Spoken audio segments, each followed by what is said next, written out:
What up, gang? Hey guys, what's up? I know it's been a while. COVID, right? Yeah, we took a COVID break. Yeah. No, the pandemic just hit in America. Yeah, we've actually we're from Texas, so we didn't do it on the actual time, so we're like, we'll do it now.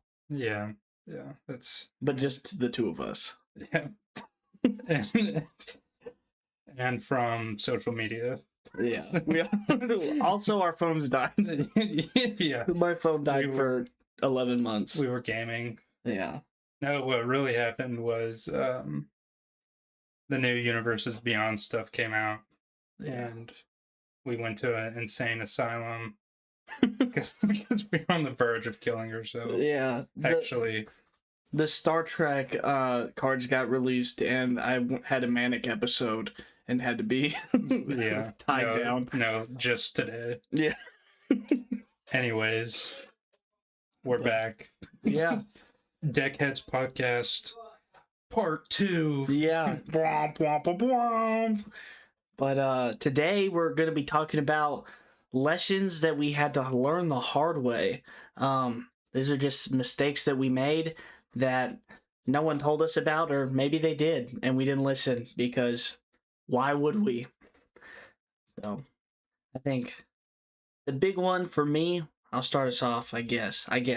Yeah, go for it, yeah. The big one for me, I actually just thought about this. More money does not equal better deck. I know that, okay, maybe you know that, I didn't, and it's probably, I feel like that's probably one of the first things you kind of learn when you first get into it. People tell you. I didn't know that. A perfect example of this is I really love Lord of the Rings. So naturally, I was going to build a Sauron deck. And I wanted to make it this big, splashy deck. And I wanted to be my like expensive, really good deck. So what did I do? I went to EDH Rec and Architect, and I clicked most common and put all those cards into my deck, and it was $600. And I looked at it and I was like, wait, this is tough.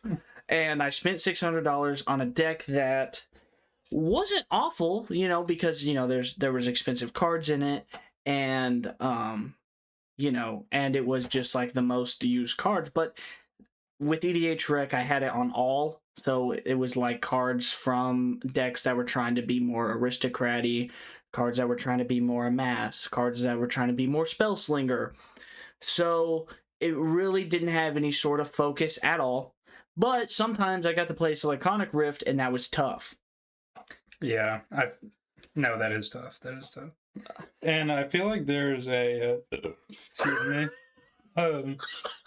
I feel like there is like this pressure on new players who really like fall in love with the game like super fast, to almost like if you're going to build a deck, it needs to be like optimized or whatever. But when you're starting out playing, you don't want to buy a poopy deck, right? Yeah. So you're going to your first instinct with every single game ever created is, how can I win or whatever. But like Magic, it's not like, yes, some people like to play that way, and you might like to play that way, but a lot of times it just leads to, like Josh said, where you just get all these cards where, yes, they're really cool cards, but it doesn't necessarily mean you're going to have fun playing the deck, or the deck is like going to tailor to what exactly you want to do or how you want to play. Yeah. Yeah, the deck didn't have any real clear focus or identity at what it was specifically trying to do, but it had some really good and strong cards in there, so that really helped it out naturally. So, like right now, like if you look at Architect or whatever, you put in the bracket system, it's a 4 because it has so many game changers, but it plays like a 3. You know what I mean? It's slow. It's still good, but it's definitely just like a mid to top end 3, only because it was expensive. You know what I mean? If I could have built a better deck without the game changers if I had just You know what I mean? If I had just Yeah. focused it. And I guess this can be another point we can talk about, but it really ties into this is that uh money, how much you spend on a deck also doesn't mean it'll be fun. Yes. Uh like, you what you enjoy is like, I'll give a good example is, so token decks, there's so much token support, but if you want a token doubler, cheapest one, like $20 maybe, I don't know. Yeah. But if you want token doublers make every token deck, insane. And it's almost like a no-brainer, like, oh yeah, I'm getting a token doubler for my token deck. It'll just make it that much better. But it's like, well, how much is that? Like, are you going to enjoy playing that, or is that like what your deck actually wants to do? Like, do you want to be making that many tokens? Or it's like, you kind of, it's kind of like an opportunity cost of what you could be putting in. And you could think, like, oh, would I just have more fun playing this card versus a token doubler or whatever? Yeah. The card that is stereotypically just put in every XYZ deck, you might not like that type of play, and you, like I was saying, you kind of feel pressured. Mhm. Just kind of, wow, what losers we are. Just saying, like, societally pressured by Magic players to, you know, build this optimized deck for no reason other than other people say this is good, so I must put it in. Yeah, and that's that too. Like building off that like token deck example, it's really easy with like just an archetype like that, and you put all these token doublers in it, and even if you right there, like you spend all this money on it, and like you go all in on a token deck, and you're like, this is what we're doing. You can also run the risk of like throwing that deck into purgatory, where it's like you can't play at lower power tables, which is really where that deck needs to be to an extent, because it's going to blow them out of the water because it produces tokens so well. But you can't play at higher power tables because they run enough interaction that it kills your Yeah, deck their dead in the deck water. are the decks that spend hundreds of dollars or whatever. Yes, and that's what, and it has a much more. The archetype does matter when you get to that point, and so like you're in that risk. Like now, all of a sudden, you can't play your deck here, you can't play your deck there, and you know what I mean. You maxed out, like it's a bracket 4 technically because it's as strong as that commander and archetype can be. And not saying that token decks can't get up to bracket 4, but like you know what I mean. If you're not building the right commander for that, or you don't have it built in a way that it can be that way, that it can have enough interaction, or that it can compete on that scale, but it's just really good at making tokens, and it's a really good token deck. You know what I mean? You can just kind of you're either pub stomping or you're getting destroyed, and neither one. Well, some people love pub stomping, but Yeah. you know, You know what I've liked. This is a lesson I've learned the longer I've played, is another reason why uh, I think it's good for players to, I don't know, like challenge themselves in deck building of not using certain cards that are expensive. Just because it lets you use cards that you don't see as often. mm-hmm. It lets you be more creative of how you're building a deck and like what direction you want to go with it. It's also kind of like, I don't know, I feel like it's more fun for everyone as well, not because like a certain card might be salty, not even just for that reason, but just like other people also get to see these cards that they don't see a lot of, because if you play Smothering Tithe, like not only is everyone gonna moan and groan, but everyone's gonna be like, "Oh yeah, I know exactly Yeah, what that does." Like everyone's just gonna, like, they follow the same script. But if you play a card that I don't even know one off the top of my head, but like, actually I do. I'm genius. Monologue Tax. If you play like that card, it's very similar, but people don't. A lot of people don't necessarily know exactly what it does, but you can look up the card. It does something very similar to what yeah, um Smothering Tithe is trying to do. It's just, yes, it's not as good, but it's a card that, is cheaper and has different interactions. So Yeah. I think it's, a good constraint a player can add to themselves of just like keeping these things in mind of like, you know what, I don't always have to go with this card. Yeah. No, I agree. And like, I noticed, I agree wholeheartedly with that. Like, I noticed one time, um, me, you, and one of our other friends had been playing a lot. And, we're getting into that, like, we're basically in a nuclear arms race. Like, we've all, like, got our commander narrowed down. Like, this is the commander we want to be really good. And we started building new decks and making our decks stronger. And, and then I went back and played with one of my other friends, and it was bad. It wasn't even like I played one game with him, and he didn't untap with a creature a single time. Like it wasn't even fun. Yes, like it was bad. Like and then like I won two, and then my other friend that we play with, he won one. My friend, he did not have a good time, and I realized in that moment like, okay, I need to stop. I need to stop and build a deck for like a bracket 2 deck, a lower bracket 3 at least, because I got to the point where it's like, okay, I don't want to play precons because I've gotten, not all precons are this way, but I gotten the ones I had bought. I'd gotten adept enough at Magic that it's like, okay, this can be better. Like a perfect example, like I was playing the Lord of the Rings, the Samwise Gamgee and Frodo deck, and it's good. I can see what it's trying to do. It just needs some help. And that, you know what I mean? And that bothers me because, like, I didn't build it, so I didn't give it help. You know what I mean? That sort of thing. Like, I just need to upgrade that precon.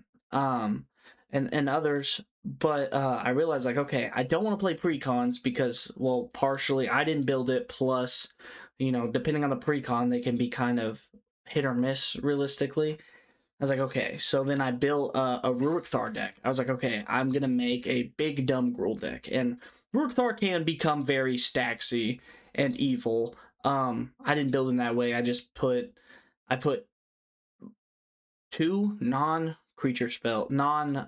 permanents in the deck, and one of them is Rishgar's Expertise, which just draws you an insane amount of cards, hopefully, and primordial, I forgot what it's called, but it's a sorcery that look at the top card of your deck. If it's a permanent, you can put it on the battlefield, and you put your whole deck out on the battlefield. And I thought that's really funny. And it's one card out of 100. I don't have a way to tutor it, that kind of thing. That was just like, it'll be funny a couple times. But and I was really happy with that deck because every time I play it, I'm doing stuff on my turns. It's not the strongest. That's fine. But now I can play in that, in that friend, because that friend, all he does is play precons, and it is a feel bad. Like you're playing with your friend, he doesn't get to do anything. He's not having fun playing Magic, and you're just literally pub stomping. Yeah, it's a rough spot to be. No, yeah, yeah. I think we covered that topic pretty well. Yeah. There's some other thing we were talking about before recording. What else were you wanting, or did you think of was a hard lesson that we learned? Oh, I just had one. It was such a good one too. What was it? I was gonna say because what we talked about money, and then kind of deck building, and trying not to fall into that hole. Yeah, they kind of coincided together of money and having fun is more important than like your deck being good, essentially. Yes. No, if you don't mind, I think I have one. Yeah. Is this is more of like not really like sportsmanship, but a lot of your reaction to how a game turns out is it really will affect like your, I guess, relationship with the game. Yeah. Because yes, if you are sitting down at a table with people who have crazy decks and you just have, something you flung together, then and you're gonna lose every time, and that's not like at the fault of you or the deck. It's just like it happens. Yeah. Uh, and I think your response to that is if you just say like, "Oh, this isn't fun," like I'm just not gonna play as much, then you're not. It's like that South Park episode. It's you're not gonna have a good time or whatever. Yeah. Then so you, but if your response is to either like one, make a better deck and you just keep playing with those people, or two, like talk to them, maybe be like, hey, could we play your lower power decks just so it's a little more even, or three, just finding new people to play with. It's nothing like personal to them. It's just if they don't have a deck that if all of their decks are just literally you know pub stomping you, Yeah. then there's really how can they say like, oh no, like what are you talking about? Yeah. No, yeah, I agree. It's like yeah, you just have to find a group like, and that too. I will say it is tough if you're It going is to tough. play stores and like you don't have like a friend group to like talk to, because then it's easy. You know what I mean? But if you're going to a play store and trying to find people, dudes in the play store are dead ass domain clashing in there. Bro, why you calling a play store like we on the playground? Bro? Yeah. Like it's a card shop. Well, no, okay, well, all right. It's not a play date. We're hanging out. I go in there to play. No, genuinely. So for just maybe TMI, but for myself, I'm in college and I'm home for the summer right now. So I'm living with my mommy, and and she was talking to my stepdad about like, oh, we should go do this this weekend. Mostly joking. It wasn't gonna happen, but I chimed in. I was like, oh yeah, great. I can have a house party. And my mom did not believe me in the slightest. She looked at me like, yeah, right. You're just going to play that. She said this verbatim. You're just going to play that stupid card game with your little friends. And I was like, so, Mom, but it's tough. But it's got aura. No, for real. You know what's actually funny? It was. This is so funny. It got brought up in this manner, but this dead ass happened today. I was at the urinal, right? Naturally. I was at the urinal. One of my coworkers walks up. He's like much older than me. He goes, we're both, doing what you do at the urinal, and he goes, got any plans? I was like, like I was gonna play some Magic this weekend. Or no, I said I was gonna play some cards with some friends this weekend. He was like, oh yeah, what, like Texas Hold'em? And I did not want to explain Magic to while we were both pissing. Yeah. So I was just like, oh, it's like, this is my go-to when I'm talking to a boomer is, it's like Pokemon, but like, it's like, it's in that same vein, like where it's just a deck building game. And apparently he used to be like the Magic God, and like 15 years ago, because he was just like, oh no, my son plays it all the time. I started playing with him, and then like I was building all these aggro decks and blah blah blah. Anyways, that was weird, but Yeah. But what I'm getting to is that there are like people out there. They're like us. No, yeah, they hide in plain sight. Yes. This is a dog whistle to all normative presenting Magic player. Yeah, no. So next time you're at the urinal, just ask the dude next to you if he plays Magic. if he plays Magic. Hey, and take a little peek while you're there. Might as well. Yeah, it's like nice. Yeah. Got a big deck box for that. Yeah. Yes. But anyways, no, Josh and I, we suffer every day actually, trying to find people to play with. Yeah. And no, yeah, fine. Like, you know what? We'll just say this is another hard lesson we've learned is that there's nothing wrong with seeking out people at card shops and just trying to find new people to play with if whoever you're playing with is either toxic or just they're not playing same power level, or even just like scheduling issues. Like it's just like you want to have fun. So you're just finding more people to play with, more opportunities to actually, you know, play the deck you paid for or whatever. Yeah. I will say when I started I don't what hold on. Pull that back. Okay. Remix. Yeah. No. As I've gotten like a little bit older, for whatever reason, I just like got like, it's not bad, but I've like actually like started to get like social anxiety. And so like me and Ty went to a card shop, and like literally that Ty social mogged me, bro. I was What like, a freaking loser. no, dude. for real. I was like, you have to go. You have to talk to them. I can't do it. And he just went up, and it was so easy. Like watching him do it, I was like, oh, I could have done that. He just walked up. He's like, hey, you know, what are y'all doing? No. Yeah, no, I actually sounded like what kid Billy.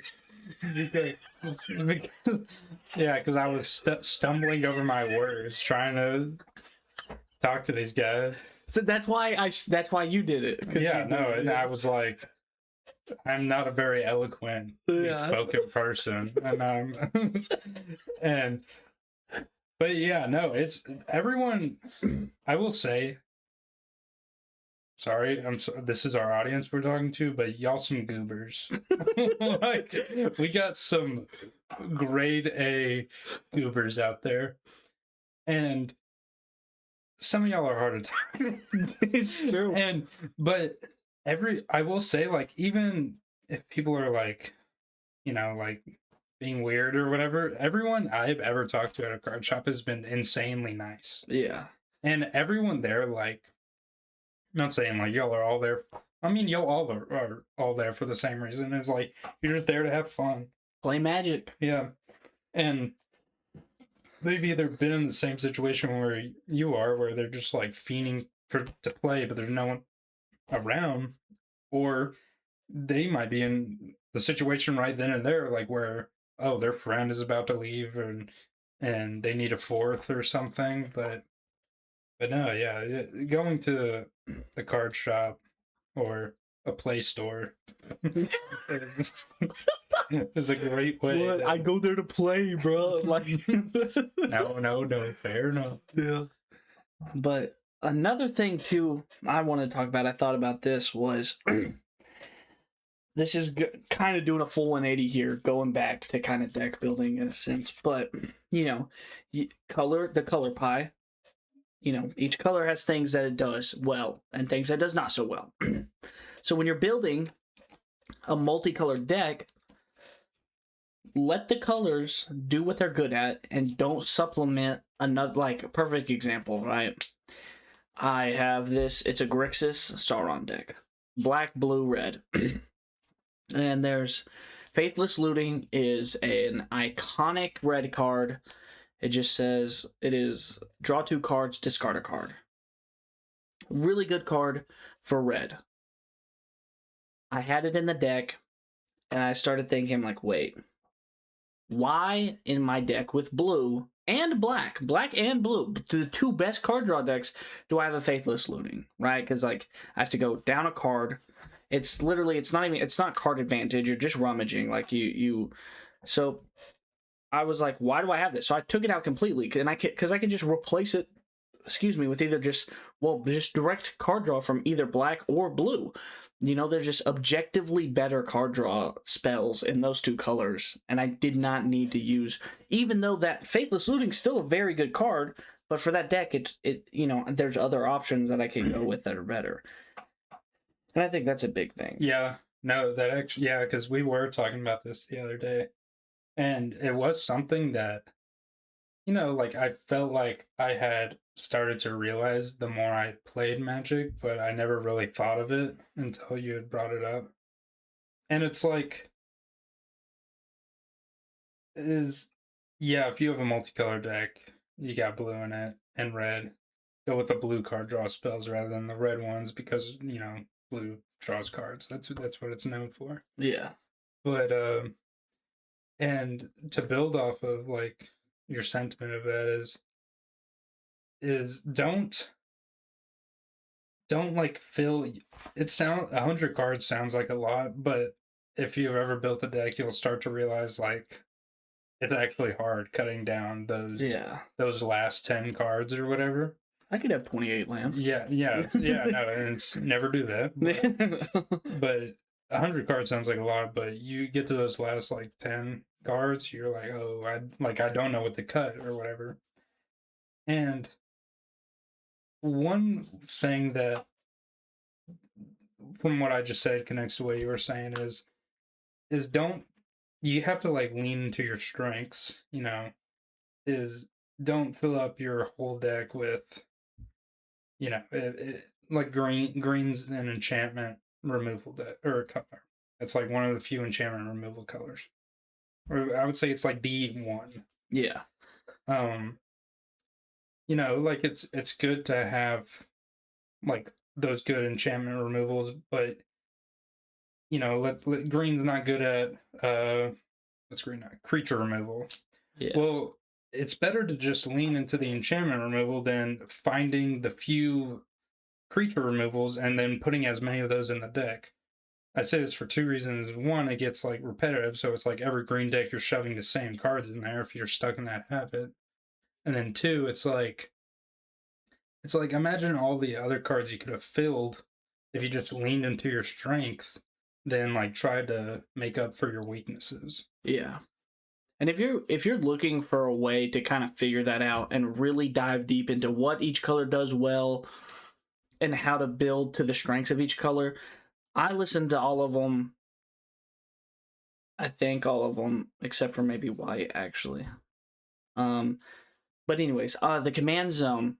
If you're listening to us, you probably know what the command zone is. There's no way you listen to this random ass podcast and you don't listen to the command zone. But they released all five colors, how to play each color, how to build each color. And they talk about how to build it when it's mono, so what the weaknesses are and what cards kind of fill that gap, and then how to build it with other colors when it's a supplement and what that color does well to help other colors get better, and that was really helpful for me, like because I know like for red they had Jimmy Wong on, for blue Josh Lee Kwai, for green they had Brian Kibler, for white I think it was literally just Rachel, and then for black they had Lady Danger. And those are those two also are some of my favorite episodes, just because like I could feel my brain growing and Yeah. getting bigger and stronger. Oh yeah, I could feel it coming out of my ears. Yeah. Leave in the comments how much you think we weigh. We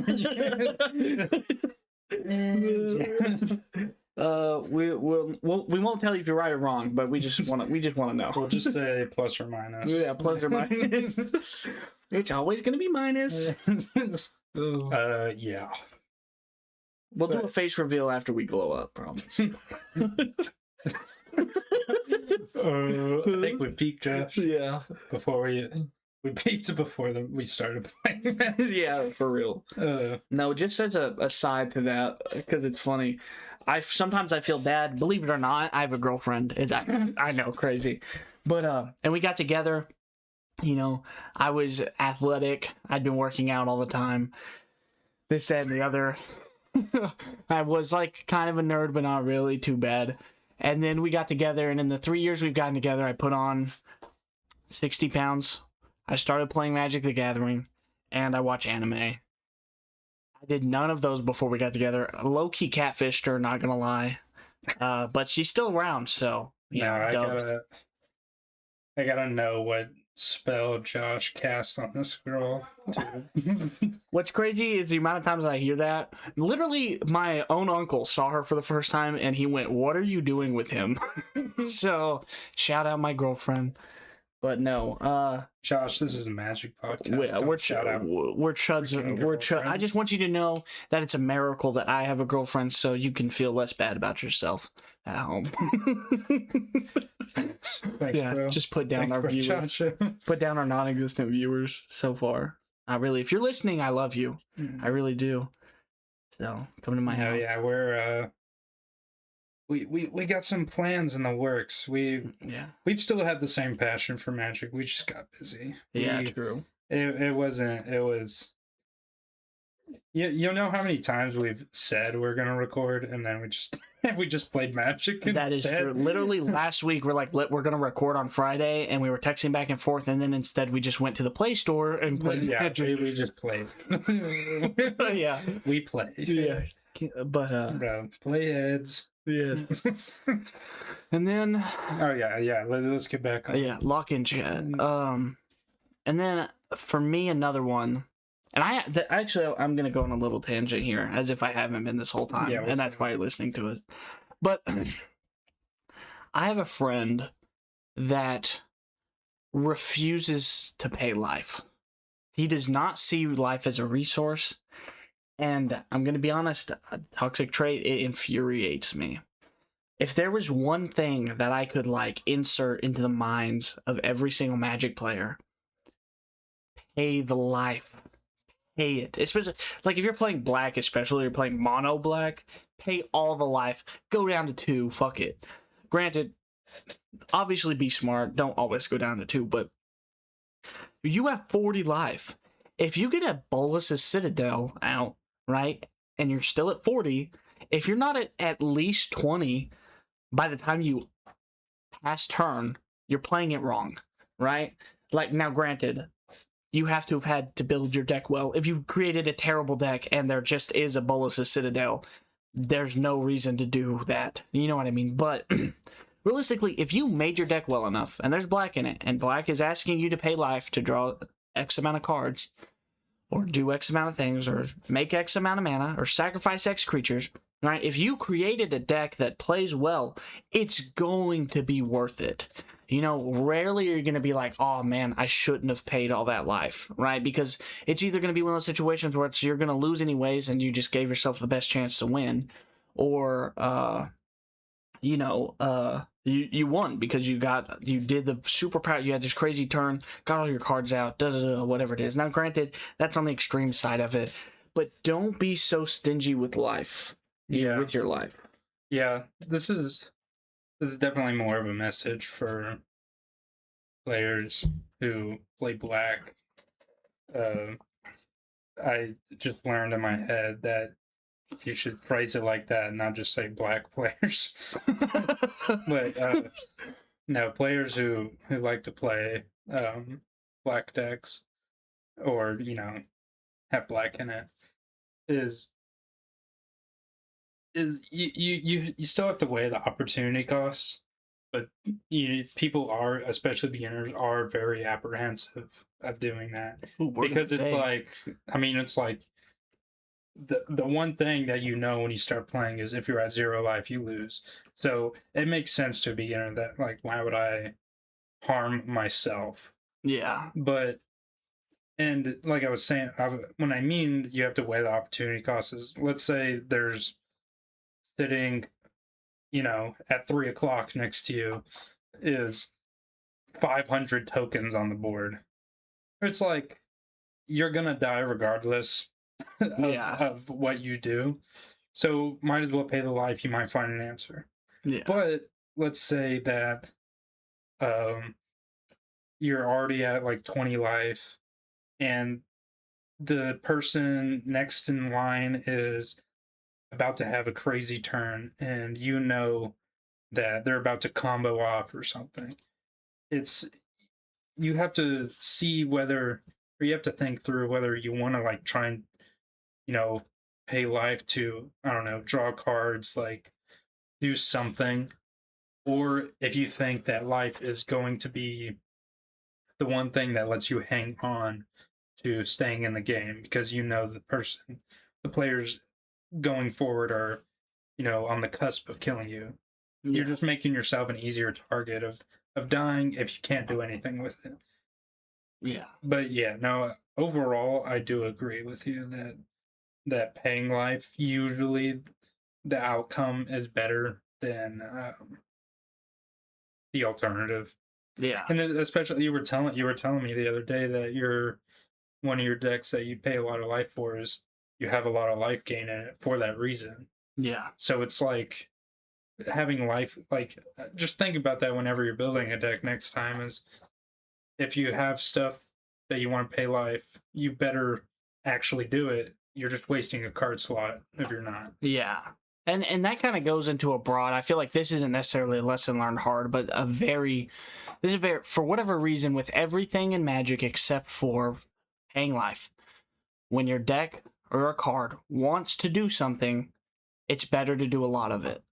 And paying life is no exception, right? Like if you have a card that wants to draw a bunch of cards, then draw a bunch of cards. You're not going to think twice about it, right? But when you have a card that wants to pay a bunch of life to get a payoff, right? Like all of a sudden, you're worried about it. Like even Mill's a good example of this. Like if you have a Mill deck, do it. Put those cards in the graveyard. You know what I mean? And granted that you're usually building a little more specifically around it, and you have the card in your hand that says bring card back from graveyard.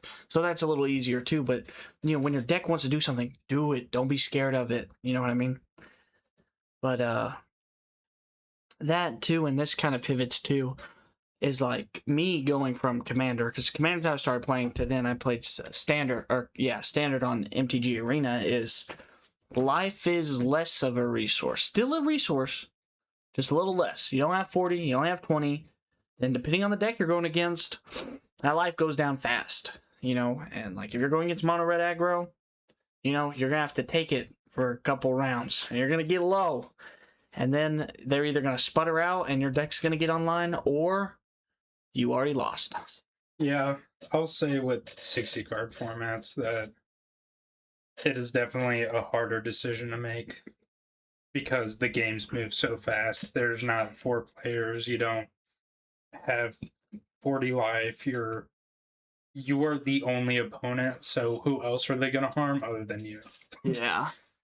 That's like one thing. Like I was playing MTG Arena. I was playing Brawl, which is kind of like Commander. Yeah, 1v1 Commander. 1v1 Commander with 25 life. And I could kind of tell I was going against a mostly like 60 card, 20 life, like a standard player. Or insert a lot faster, yeah. Yes. And he had these 2 little rats that did nothing, right? Perfect blockers. But he kept attacking me with them every turn because they had Death Touch and I wouldn't block them. But I had bigger creatures out that he could have blocked with. So every turn he's attacking me, trying to get this little bit of damage, which in Standard that would have been the move, right? To an extent. But you could tell like, okay, he's trying to get this little bit of damage and like it's more like Standard than Commander. And I ate it up. I destroyed him by the end of the game. And and part of it was obvious, like you could tell like there's that difference. It's like that subtle difference between how you have to play Standard and how you have to play kind of Commander. Brawl falls in the middle of that. And I will say, it's fun. I like it. I'd recommend Brawl. But no, like you can tell, like there's that kind of disconnect there. And it lost him the game, rather than leaving a Death Touch blocker up, he's attacking every time. And yeah, obviously I'm going to let the 1/1 just hit me rather than block with my 3/3. Like I can just, you know what I mean? Figuring out that trade. But yeah, no, there's definitely different dynamics, and that a lot of that just comes with playing like both formats. Obviously for us it more so Commander. Yeah. One thing I've started to, another lesson learned the very hard way, is probably maybe just buy singles. Yeah. Oh my god. Yeah. Yeah, I was just looking up some stuff, but that's a great one. It makes a huge difference. You're getting, because like, I bought, granted, like, ripping packs is fun.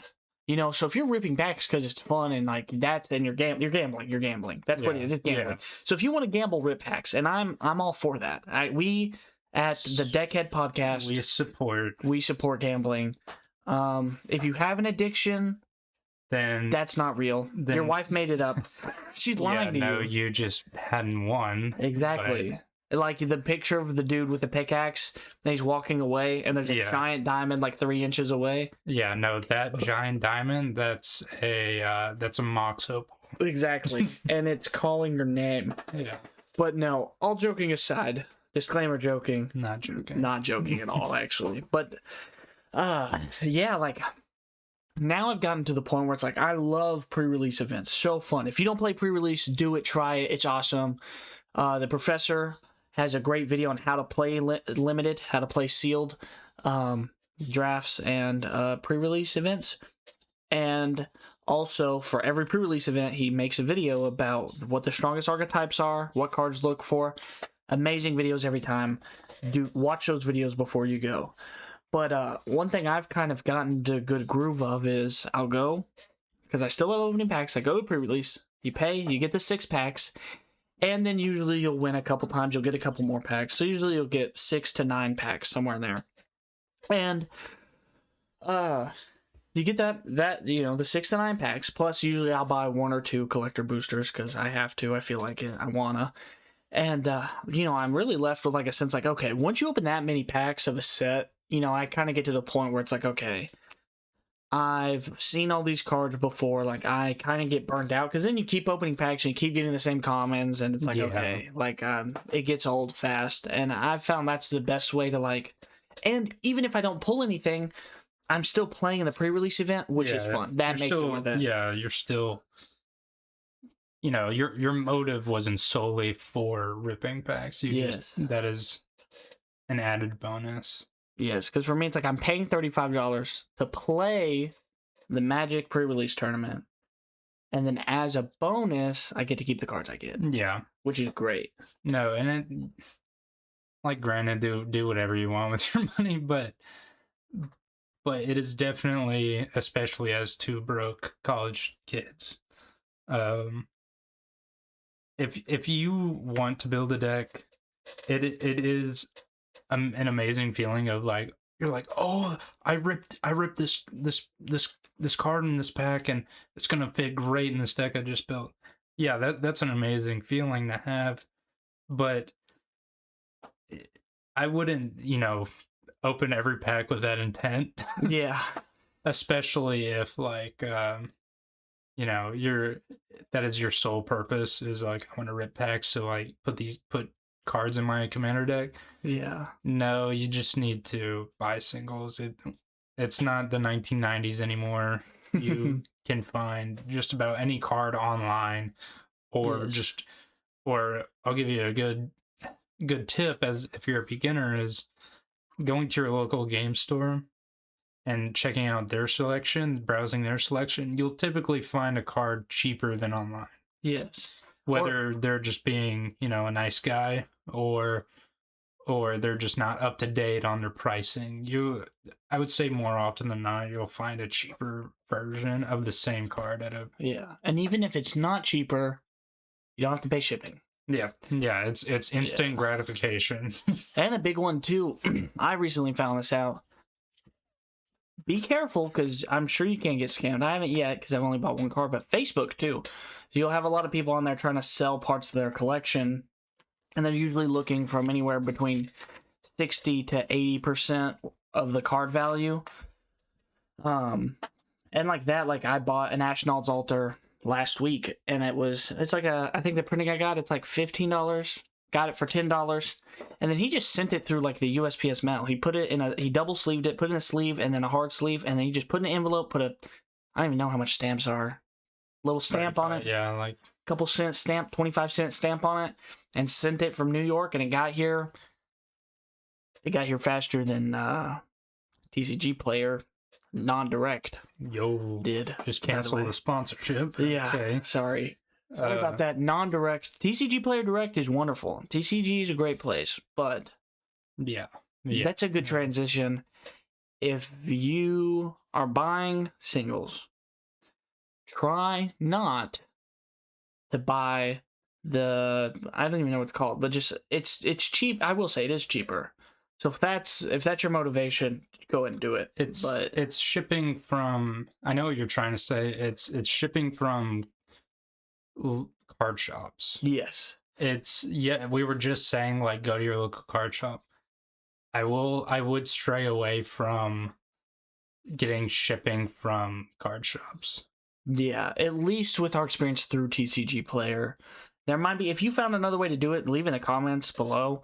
Maybe if you go to a specific card shop's website, I'm sure that's probably easier. I've never done that, but that actually sounds like it would be easier. But using the TCG player, just like the cheapest option, getting it from verified sellers. There was one time I bought a deck off TCG player, got it, sleeved it, knew that I didn't have all the cards in it, played it for like a good 2 weeks, decided I didn't like it as much because this was like a super cheap deck build that I just found online. I was like, okay, like it's like $40. I was like, okay, I want that. I want to play this way. Anyways, got it, didn't like it, took the deck apart, and then like 2 or 3 more cards showed up like a month after I bought it. And and it's not the worst. If money's your only, like you just want it cheaper, that is certainly the way to go. But you do kind of sacrifice that. Like now, I use Card Kingdom. That's like I just go straight to Card Kingdom. I don't even look anywhere else. I'm gonna be honest, just because my experience with them, it's been worth it. They ship and the shipping's super good. Not sponsored, by the way, by anyone. And I'm sure TCG Player Direct is also the same. As far as like sending it to you in a way that like nothing's gonna happen to those cards, and you always get the right quality and printing and so yeah.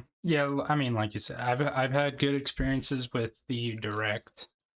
I would just stray away from third party shipping and stuff like that. Yeah, and I've even had issues with some other websites that use third party shipping, meaning the shipping doesn't go through, let's just say, the website or vendor you're on the side of. It'll go through, like, whenever you receive these packages in the mail, it'll say like from Joe Schmo's card shop in Iowa or whatever. It won't say TCG Player or whatever. Yeah, I will say too, and maybe this is something that I thought was really neat. One time, it was that deck that I bought where the cards came in super late. But I'm getting all these cards from these different card shops in there. That too. Like one thing that's kind of neat, like you can see, like they all kind of have their own sort of personality to an extent. Like the cards were coming in. Some of them had like random Pokemon sleeves, which was kind of neat, and like all these different stuff. I was like, okay, that's kind of cool. And a couple times, I want to say like a good 2 or 3 of them, like they had like an actual, I had opened one letter with an actual like handwritten note saying like, thank you for buying from us. And I'm like, wow, that was really neat. And I guess that just kind of goes to support your local card shop. Maybe supporting card shops across the nation isn't as doable for you, but your local card shop, those guys love Magic as much, if not more than you, or maybe not Magic specifically, but they love cards, obviously. They decide to make their livelihood around it. So go support them, buy from there first, then go to Card Kingdom or TCG Player. Yeah, and like you do get this instant gratification of like you see a card and you're like, yeah, you get a little giddy, and then you don't. Yeah, you don't have to wait a week for it. Yeah, it's right in front of your face. No, I meant to say this earlier was about like ripping packs and stuff. I remember I know this is backtracking a lot. I don't care though. It's our podcast. We do what we want. We just went to a card shop, and I don't know if you got a stimulus check or whatever, but you were spending a lot of money. Well, like we said, COVID just hit Texas. No, COVID just hit. We got our unemployment check. We actually just had a kid. We got our $1,000 government aid. Anyways, no, you were ripping packs and stuff, and it's like, because it's fun, it's whatever. But then after we played, we went to go eat, and you were like, dude, this pizza's expensive. And it was like half the price of one collector booster. Okay. And I was like, yeah, you mean half the price of the pack you just got burned on? That is true. I got burned. I had some pretty good luck that night. I opened a Kaldheim pack, $8. Now, great. I will say the reason I went a little crazy that day is I'd never seen sealed product like this in my life. No, yeah, it was a nice card show. Yeah, so I was like, oh wow, like it was like one of those things. Like as a guy that loves Magic, I just really wanted to open one of these packs because just for the simple fact of opening it. And so like I had done pretty good, and then I bought a $58 Dominaria United collector booster. Yeah. Which, by the way, I have no idea what the return is on those, how much they're normally priced. I don't know if I got ripped off or not. But no, there was nothing in that. Even the cards like I pulled one, I was like, oh, this is probably worth something. I looked it up, $3. I was like, fuck. So that was bad. But no, I agree. Yeah, if you like ripping backs, then rip them, but you will get burned. Yes. Like I will say this too. Like I know we're talking about it, but like I am gonna come hell or high water, I'm gonna buy a collector box from the Hobbit set. I love it. No, I'm gonna open it.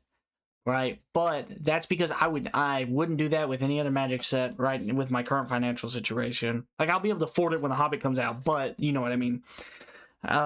Wait, you're telling me you're not gonna buy collector booster for Star Trek? I probably won't even buy a pack for Star Trek. I will buy a pack to burn it. Yeah. Yeah. I guess we might as well open up a can of worms. I personally, I don't know. I'm not gonna sit here and act like I'm gonna outright boycott it. But if I have anything better to do that pre-release date, probably not gonna go. Yeah. No, this is an episode we were gonna have. So yeah, I would like to hear your opinions on it whenever we do that episode, but I think boycotting is a great idea. I've never agreed with something more. But no. But yeah. Those are just like a lot of that stuff, like it's stuff now that makes so much sense, but for what when you don't know something, you don't know it. You know what I mean? And that's what do we only have an hour? Oh, well yeah, we aim for an hour or so. Give or take. But also random, but if you like podcasts, whoa, check out the Creepcast with Meat Canyon. My friend Ty here, he showed me this. I was one of those the only podcast I listened to was Command Zone, and that was it. And I would just go back and watch old ass videos from the Command Zone. Like that was the only thing I listened to. And Ty started listening to podcasts, and he has a brain, so he branched out and listened to some other stuff. So he gave me some recommendations, and he told me what to Keepcast. Genuinely, it's first thought transcending the game. Yeah. No. I know ball, bro. Don't even disrespect me in the future. Yeah. And oddly enough, if you don't know, the creator of Creepcast is Meat Canyon, the animator. And how I had started listening, this all circles back. How I started listening to the Creepcast is because I started to really like his Magic channel on YouTube. Yeah. And I was like, you know what? This is a funny guy. I know he has a podcast. Let me check it out. And it was great. Yeah. But anyways, but those are kind of, I guess, without further ado, those are kind of, that's the lessons that for us came slower, harder, faster. No, definitely not faster. But those are some lessons we just kind of had to learn with time, playing the game, watching other people play the game. If there's anything that you think of that we didn't mention, that kind of, because maybe we haven't even learned it yet, real possibility, leave it down in the comments. Any sort of engagement really helps us out a lot. We're just getting started. Obviously, what would help us more is if we consistently upload it. So don't worry, we'll get on that. Yeah. But yeah, so just if there's anything that you thought of, like, man, I just figured this out, or it's like, oh, dude, it took me forever. We probably don't even know, and that's why we didn't bring it up. So leave that in the comments if you want. Or if you just have questions as well, maybe maybe you just want to hear our opinion as a, I guess, an unbiased source, or from a source of, we were beginners not long ago. Yeah, we've only been playing for like 2 years. Yeah, 2.5, 2. Yeah, so. But yeah, no, we're back. Hopefully, we'll record some more and start posting more regularly. Yeah. So, anyways, thanks for joining us today. I'm Josh. I'm Ty. And this is the Deckheads Podcast. Let's go.